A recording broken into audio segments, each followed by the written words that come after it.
Yes, it's your boy D here from Counter-Rock, and we are here live at the Bristol Bears High Performance Centre.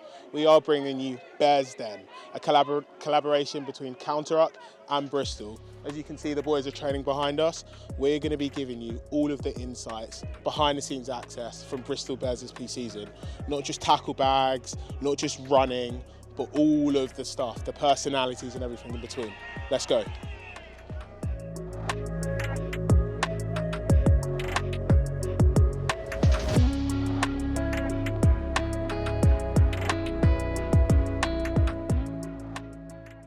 And now we are ready to work in welcoming our first guests of Bears Den, Max, Pepper and Rich Lane. What are you saying, bro? Hey mate, how are you? Nice to see you well. How's it going? You good? Yeah, I'm good, man. How are you? Let's start with you, Max. How's your first few weeks in Bristol been? Yeah, it's been really good. Obviously originally from the northeast, I went to uni up there and obviously was at Newcastle last year. So coming literally to the other side of the country, it's a big move, but no, it's been really good. Everyone's made me feel really welcome, particularly the S&Cs. Had a few nice challenges from them. So I bet. No, it's been good fun. For sure. Is Rich showing you the sights of Clifton yet? Or? Yeah, we've been around, been to a bit of cricket. We got him in early, yeah. Went and watched T20 up there. A few beers with the lads, integrate him, so it's been good, hasn't it? For sure. No, been all over. And Rich, this is what, your 5th, 6th pre-season with Bristol? How's it going? How are you finding it? It doesn't get any easier. DOMs are high, which is nice. But it's good. It's a real young group this year, so feeling a bit older coming in. Obviously, a few of our more experienced lads are away on internationals and stuff, so it's good. Small group, as Maxie said. The boys are hammering us on the ESD and all that sort of stuff. So yeah, it's nice to get back. It feels weird, but after sort of 5 weeks, you are sort of twitching to get back in. So it's nice to get back and do some rugby. Yeah, for sure. Max, I was looking on the Bristol socials, and I hear you're a bit of a TikTok star now. Do you want to talk me through this new TikTok that you did and who kind of got you to do it? Well, yeah, I think Star's definitely overselling it massively. I'd not define myself as that. No, day one, after we'd been flogged on the assault bike, Imogen comes up to me and says, "Oh, just so you know, we're going to film a bit of content for you now." And yeah, I had to do that pink TikTok. Yeah, do you want to do it now? Can you do it? No, he pretended he didn't know what it was, but he's all over it. So not great. Got a few messages from people back home and stuff. I rate it, to be fair. So you don't reckon we're going to see you as like a bit of a TikTok king, getting you to do some of the dances now? Oh, I don't know. I'll have to download TikTok first, I reckon. Yeah. You will. I reckon November you'll be all over it. Yeah, for sure. And Rich, how's your summer been? What have you been doing? Kind of spending off your summer? It was good, mate. I finished the season injured, sort of back in the last season, so sadly missed the semi-final. But so I had a few weeks of rehabbing. Got a nice week away with the family, which was lovely. A bit of golf out in Portugal. Nice. And then we've just our off-season running. So Portugal, more golf back here, seeing the lads when they're around. Yeah, for sure. Trying to stay away from here as much as possible, but still with our GPS, so we're getting well and truly tracked. Oh, really? Yeah. I see. I was doing a little bit of Instagram stalking earlier today, and I saw that you went to a Pear Tree Cafe. Is that a spot for you? Yeah, we're there a few times a year. Yeah, it's good. The boys over there, sort of Tom and Harry, they look after us well. So we did our end of season over there, second year in a row now. It just doesn't miss that place. It's got everything you want. Exactly. And boys that don't often go down to London, you see their eyes wide open. Like, can't believe it. So it's a good spot. No, for sure. And we were kind of talking off camera a little bit about that you're into fashion. Again, I saw in like the Bristol Bears Instagram that when you did your little walk in, there was a fit that you wore with I think it was like a black jersey with a collar, baggy jeans. You want to talk us through kind of that fit, and is like fashion a big thing for you? Yeah, for sure. I think that was just a little Zara number. Really? Underrated Zara. Yeah. Finding some nice pieces from there and going for that wide look trouser. But yeah, the leopard print shoes were the ones, I think. Black outfit, then a bit of spice underneath. For but sure. no, I really enjoy it. It's something I've always enjoyed. A bit of fashion. Obviously, it's a bit harder when we're in a heat wave and things like that. But I think it's the side I really enjoy and try not to spend too much money on. But it's easily what do you think done. Of our new jerseys, Counter-Rock jerseys? I like it. Very hot right now. Yeah, the old school rugby jersey. Struggling a bit, but we're trying. Making a huge comeback. Yeah. What are your top 3 brands then? Go on. Are you like on the spot there? Zara, Emilion Dion, Ralph Lauren, old school. Like, kind of nailed me actually. Minus the Ralphie. I can go out and have a Zara for like a day-to-day vibe. Amélie Dior, especially for the caps. Yeah. And again, a few of the older jerseys and stuff. I like Duke and Dex. Have you seen the new Duke Yeah, and I Dex? have. Or the hats? Yeah, Sick. elite. Yeah, A good yeah. cap's like hard to come by, Yeah. but worth the extra bit of money, Yeah, for just sure. for the fit. For sure. I struggle with a few cap shapes, so I've got to be quite particular with it. Yeah. But Yeah, me and you both. I've got a bit of an egghead, so it's same. tricky. I Stuff like struggle that. even more, lads. I've got a square head, so like it's Yeah, but just you're just terrible. good looking, so you can just Yeah, put it he's on. lucky. You're fine. Yeah. But anyway, Max, so you kind of come from Newcastle down to Bristol. Obviously, you know, your brother's been kind of ripping it up. But for those who don't know you, do you want to just talk about your path into to rugby? I think you were at Durham University, Yeah, right? yeah. So mine's not as like the standard path, I guess, into rugby. It was a bit different. I was in the Newcastle Falcons Junior Acad, going through school. Didn't get signed at the end of that. Went away, played a season in New Zealand, which was so cool. Then COVID struck, and I was over there, which was a bit terrifying, obviously. Put a dampener on the holiday. And then, yeah, came back here, started up at Durham Uni, played through the books stuff. Then in my end of my second year, got picked up by Newcastle. Nice. Did a couple of seasons there and then signed here. Been and ripping then it up. Here today, yeah. Player of the season, a little birdie tells me. Yeah, in books, yeah. Like my last year at Durham. Yeah. No, it went really well. It was really good fun. And how important do you think it is, kind of that Bucks pathway into professionalism? I think Fitz was also did a similar pathway. Yeah, massively. I think like there's certainly a few boys who I know who've gone through that pathway, and it is tried and tested, and more so now than maybe in the past. But it's a good environment to grow as a rugby player. Like you're exposed to high level competition every week. You're going to be playing. You're not just going to be holding tackle shields at a club. You actually get to play week in, week out, which I think is like obviously really good for your development. And then when the opportunity does come to fold back in with, you know, the old timers like Rich here, you have that opportunity to do so, and you learn from them. So you can balance the two quite well. And then obviously, as we touched on before, like rugby's not for life. Like, obviously, coming away with a degree gives you a bit more security post-rugby, and hopefully a bit of direction for when you do finish. So you get the best of both worlds, really. Sick. Well, boys, it was nice to meet you. We have got a little bit of a challenge for you to do. Before I show you the challenge, who do you reckon is going to be able to do it? Who's the most skillful out of you two? This guy. Is it a football challenge, is it? Football-ish. Yes, definitely. I'll give it a go. Yeah? I'll back myself a little bit. Yeah. Cheers. Let's have a look. We are looking to do a little bit of a skills challenge with you. Let me know if you think you can do this. And if you get one take each, and we'll go from there. Oh. And the volley. Do you have to roll it as well? And the catch. Who's got it? We'll give it a go. Do you have to roll it? Roll it, Rabona, flick it up in the air, and then catch it. You get 3 attempts each, yeah? All right. Come on then, Maxie. Am I going first? Pepsi Max. Watch him nail it now. Oh, yeah, nearly. Just trip over and it. ankle's gone. Oh, it's harder than you think. Does that count? No, Does that have to go up? It's better than his, though. It's better than his. No. Yeah, no, roll it, mate. Come on. Roll. Oh, no. Yeah. Not Rose, you I'm can nowhere post this near. as first take. Oh. And a volley. Go on. No! Fair play. Done. Fair play. First time as well. What? It's Kieran from Counter Rock, and today I am with Pat Lamb, and the first segment that we're going to go through is some lost files. So if you just want to talk me through this picture right here, tell me the type of emotions that you was feeling during that big day, bad day. Yeah, great day. The Barbarians, real privilege to play for them, and then obviously these two legends that sadly have both passed on. But freak athletes. It was always good to have them on your side. You know, you just sit behind them and watch them go. Them do their thing. Yeah, let them do their thing. But the game was great, but more the whole week. And Barbarians ethos is the old school.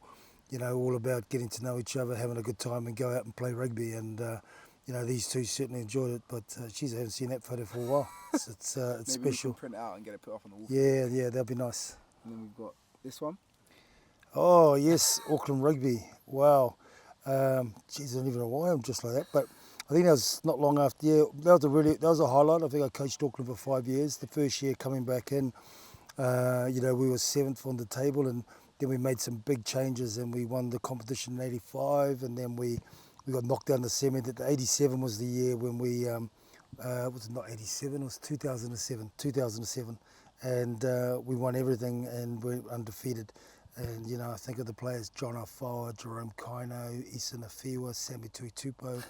All these boys. It was a great time before they went on to big things. So only happy emotions in that. Yeah, only happy emotions. Geez, I look young there, don't I? Bloody hell. That was early day coaching. Oh, wow, yeah.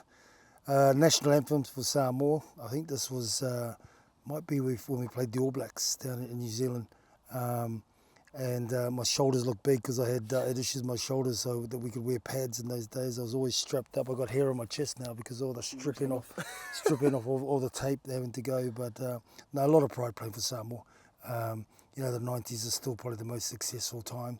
You see the logo there, Manu Samoa, was when we had Sir Michael Fay bankrolling us in the early days of professionalism, and everything went to another level. But made massive pride, small island. We did some amazing things, in the World Cups and on the international stage. Do you remember that game specifically? I think if it's the New Zealand game, I think it was the one that wasn't great because Christian Cullen came on the scene. I think he scored 4 tries. So, we set him off on a great career.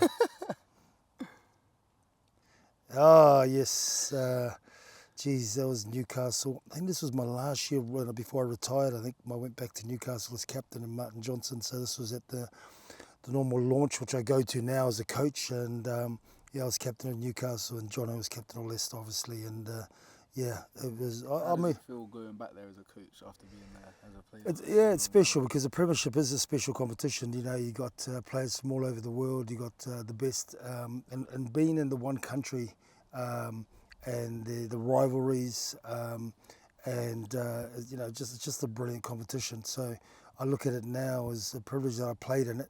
And we won it with Newcastle, and then my time at Northampton, I met some great friends, and and I think that certainly, for me, I came over when I was 29 at that stage, and all my rugby in the Southern Hemisphere, and coming up here, I learned so much, and that certainly helped me in my understanding, knowledge, of rugby, and certainly helped me in my coaching. Hong Kong Sevens, horrific weather. It was, this reminds you when you're about 4 or 5 years old, you're allowed to run around and dive in the mud. And that's how I got into rugby, because I just loved playing out in the rain and sliding around. Couldn't believe we could do it there. And then to do this at Hong Kong Sevens. I remember those ones, they wouldn't allow any scrums because it's too dangerous. And if you got a knock on, it was just a penalty. We went, and I think I slid in for a try on this one. I reckon the slide would be about 20 metres, hit the ground, and keep on going. Yeah, you need goggles because water and mud will all come in your eyes. But yeah. Do you prefer playing 15s or 7s? Oh, 15s, 15s. And the 7s days, it was slightly different. They weren't specialist 7s players. They were 15s players who played 7s. So you had all the big stars there in the sense of, obviously Loma was there later, but you had Campese, you had Will Carlin, Gus Scott, all the top players in the world went there. And we only had the one tournament, mainly Hong Kong was the only one those days, and you went one to Sydney, but that was all at the start of the season. So it's really different. They have the international 7s now, but those were good memories. These ones, Hong Kong is a special place. Northampton. Retro training gear, not like the I ones tell you that what, my kids love this. My kids wear this stuff now. The gear, and I reckon I missed out on so many tries because we didn't have the skin tight. We could the amount of tries I'm trying to score, and guys are pulling me back on the jerseys. These sort of jerseys, and when it got wet, you're carrying like a weights on around the. Yeah, exactly. So that's good gear off the field. Oh, my boy. Yeah, this was class. This was obviously the highlight of my coaching career. We had the smallest budget in the Northern Hemisphere. Connacht were the 4th team. They were almost disbanded. And what we were able to do on that was special. Like for us to win that, everyone had to play their part. you know, and bringing Bundy over, you know, and to see what he's done now to go into Ireland and the Lions. But, you know, Connacht now, if you look at, they were always near the bottom of the table, but we just changed the mindset. And when we won that, and even better, beating Leinster, who had all the Irish guys that stage, and playing the way that the rugby we played and stayed true to it in the final at Murrayfield, and winning that was definitely a highlight, because it just, you know, it was special feeling, because everyone said it was impossible to do, and everyone had to work hard to do that, and we had hardly any resources. But now when I look at Connacht, I watch them with pride.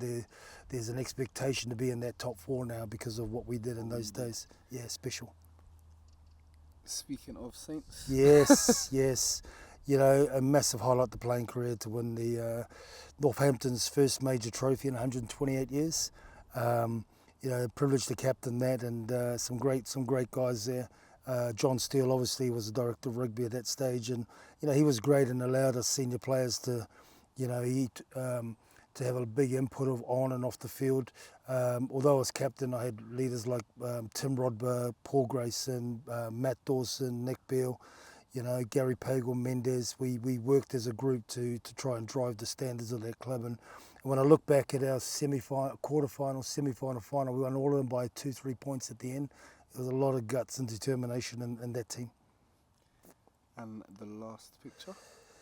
This was, this was me winning the Players' Player, I think. Very well deserved. Yeah, well, yeah, like we achieved a lot. That was special because that was chosen by all the players. It sort of capped up my time. I finished my playing career over here in the UK. Some wonderful memories, obviously chance to win the Premiership at Newcastle, Champions Cup with Northampton. To think coming over and just to come over as a player and then, you know, end up captaining both clubs was special. I believe my time as a player over here opened the way for me to come and coach here. You know, I just knew what it was like and knew so many people, and it was a great memory. I think I retired not long after this, so that was special too. Well, I definitely feel like we need that blown out and put up somewhere. Yeah, there's some, like unrecognisable. Put on the weight, got the, anyway. Hair's looking slightly different, bit darker. A little bit, see more of the head now, a bit more grey. But no, great memories, and I appreciate that. Moving on to our second segment Yep. is the yellow card and red card. Sure. So I'm going to read out a couple of things and you tell me if it's a red card, like if you see a player doing that, you're sending them straight home, sack training off for the day, or yellow card is you're willing to overlook it for the day. Okay.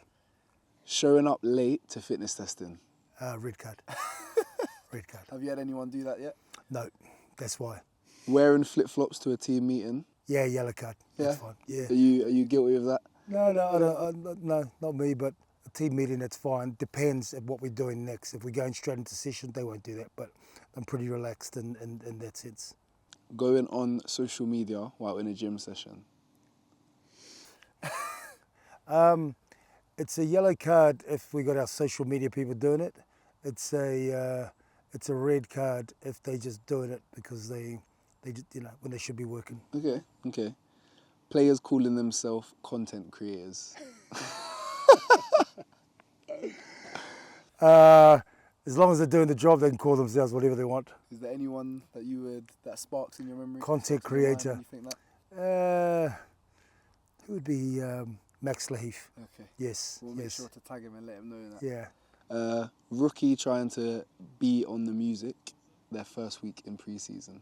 Ooh, rookie trying to be on the music. Trying to jump up the ranks too quickly. Well, I don't know, because I never see it, because by the time I come in, maybe it happens with the players, but by the time I come in, it's always the main guys. Everything seems to be a lot more in order when they see me for some reason. I don't know why. For some weird reason. Missing ice bath. Miss an ice bath, red card. Recovery is important. Faking a tight hammy halfway through conditioning. Yeah, out. That's red. I always talk about know the difference between pain and injury. If a guy goes down and nothing worse when he thinks he's injured, he's back tomorrow training. So if you're injured, make sure you're injured. You make sure you're injured. If it's a little bit of pain, cope with it. Players being mic'd up for training. If we tell them to, that's great because we're trying to check their communications. That's problems. Yeah, I think that's fine. That's fine because we communication connection is huge. And some guys, we've been able to help some players because sometimes they think they're talking, but when they listen back, they go, "Shit, guys, I'm talking rubbish." Yeah, or they're still thinking rubbish is coming out. So that's helped them. A coach joining a team TikTok or an Instagram dance or something like that. We had that recently with poor Sean Marsden, and he's got a red card from a lot of the players. A lot of grief on that. It depends what they're doing. If you're going to go on there, you better pull it off. Can we be expecting any dances? Yeah, Imogen's pushing me, but I said no. It's more important the young guys get there. I don't need that. Being late to any meetings.